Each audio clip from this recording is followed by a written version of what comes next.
Come atto dovuto da parte di Veneto Strade e della sede operativa di Belluno sono arrivate alcune cartelle esattoriali, ci sono dei canoni di accesso dei passi carrai. In principio era Ponte nelle Alpi la sua battaglia con ANAS, ora quello degli accessi carrai è destinato a diventare un problema dell'intera provincia. Sono arrivate in questi giorni a Trichiana le cartelle di Veneto Strade, che chiedono i pagamenti degli arretrati per gli accessi carrai lungo la provinciale 6,35 del Passo San Boldo.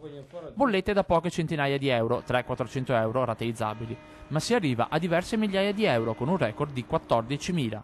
La questione interesserà presto anche diversi altri comuni della provincia, dallo Gordino allo Zoldano. Si parla già di almeno 300 tra utenze, imprese e attività.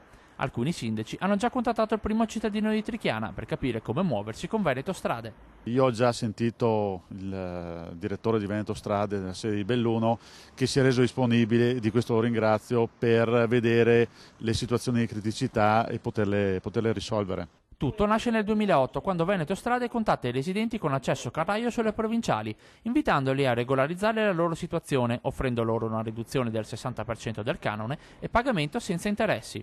La pratica si è chiusa a fine 2013 e le bollette sono arrivate con l'anno nuovo. I conti interessano gli anni dal 2003 al 2008.